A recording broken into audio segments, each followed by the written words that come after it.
I'm John Batchelor. This is the John Batchelor Show.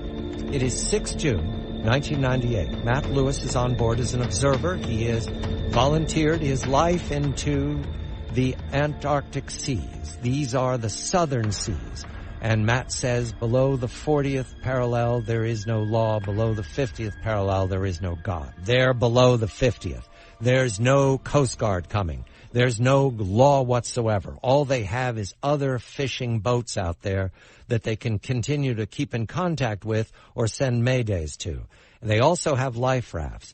This is important because the wind is coming to the starboard side of the boat, meaning, and it's settling by starboard side, so that it's very difficult to get over there to that side to get those life rafts. But it's a particular kind of life raft. How does it work, Matt, when you want to deploy one of these life rafts, one for 12 and one for 20? So inflatable life rafts, they're in a big white fiberglass capsule, and they're designed that if the boat sinks, they should float free, but we needed them to be in the water before then. So basically you release the straps on them, you push them into the water, and you pull hard on a rope that comes out of them, and that should trigger the CO2 canister inside to start inflating the raft. And they should inflate in about a minute, and you should have an inflatable life raft in front of your eyes that's maybe 10 or 12 feet across and able to take 14 of your men inside into safety. So there's a large one that can handle 20. There's a less large one that can handle 12. And it has a canopy, a roof to keep the seas out? Yeah, looks like a paddle-in pool with a tent over the top. They're not very they're not very robust. When you see, I'm sure they're robust enough, but when you see them in real life, they do look like a paddling pool with a tent over the top, and it's hard to believe you've got to trust your life and get off a big 140-foot steel boat into a blow-up. Right, and you're rocking through the waves as you're doing this, and your ship, the Suder Havid, is already settling starboard. So it was 30 degrees, and now it's near 45 degrees, and there are no orders being given. Now, had you ever had a lifeboat drill all the time you'd been at sea?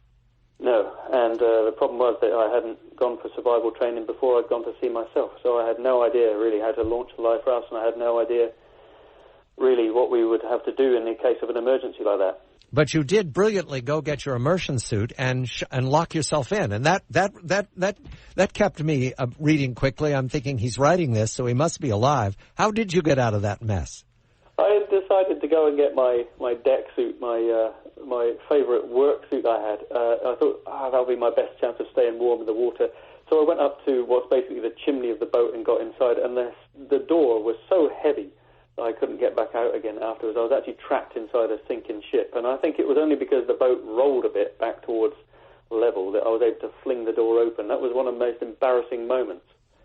I came out all flustered, stuck, half in a flotation suit, right in front of the crew. Because nobody was keeping score of how many were available, how many were below decks. In fact, the paper captain had been asleep all this time. He set night watch, and so he finally wakes up and realizes that the ship is sinking. And Bubbles and Bodie, they're still not taking charge of this. All right, there are now, you eventually get 3 life rafts off, is my count, 3 life rafts off. Yes. And you spot one of the newest looking is manned by 2 men who are the best fishermen. Who are they? So Shaquem and Carlos were 2 of the Portuguese deck bosses, basically, and they'd gone into one of the life rafts. I looked back to the stern of the boat, and there were the 3 life rafts we launched, and I chose that one, and I thought to myself, that life raft looks newer, shinier than any of the others, and they're in it. They're the most experienced blokes on the boat. I think that's my best chance of survival. So when I abandon ship, I'm going to go for that one. And here is the moment that you can't say other than it's just the mystery of life. Those 2 men cut the line, and they drift off in a boat that's meant for 12, and there are just 2 of them. So you're left behind with barely enough seats for everybody still left on the ship. You're going to be the last man off. In other words, you're the last man off Suder Havid. At that point, as you're getting into the water to get into, you're headed for the 20-man life raft. The other one has, I think, 14 people in it, and it's already set. What were your thoughts about those 2 men who'd abandoned the whole crew with that life raft of 12? I was so disappointed when I saw them cut the rope, and it was hard to explain using good language. Right. I was so disappointed and gutted just to see two men act so what I thought was selfishly. And we'll never know whether they were trying to get to somebody in the water. Perhaps they were trying to rescue somebody that I couldn't see, or perhaps they'd been threatened or something. But all I saw was them cut the rope and drift away in a raft. And the reason we'll never know, of course, is because fate stepped in and they didn't make it. All right, let's get into the boats, because that is, now we begin the survival, the moment. There's 2-degree water, and my understanding, you take your boots off, given advice that's probably not the best, that you'll have hooks on the bottom of your boots that'll cut the raft. You get in, but you're without adequate equipment, and the water's so cold, people die right away in the boat, or do they die slowly? Could you ever determine? I think, to be honest, they died straight away.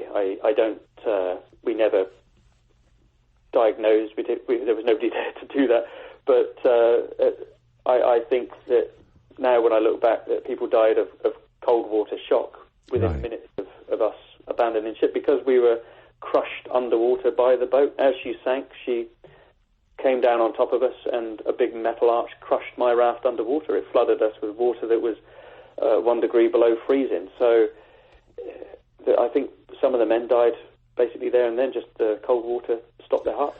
And how much water did you have in? Was it your waist? How high was it while you were sitting there? I was up to my waist in water. So your feet, you couldn't feel your feet, and you were losing power of your legs. They went numb quite quickly, and you could still sort of stagger, swim, crawl around the raft. It was still possible to move, and the cold feeling of the water sucking the heat from you was like lead in your core, just cold lead. You make the point, and Matt's book is very carefully constructed with a deal of science and survival, that water conveys heat 25% faster than air.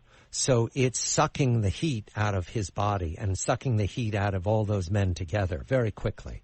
And you couldn't. Now, all this takes place in about an hour. And the whole drama here is about 2.5 hours. So we're talking about a lifetime in a moment, but they are now at sea, drifting, without adequate equipment. And let's check off what you don't have. You don't have bailers.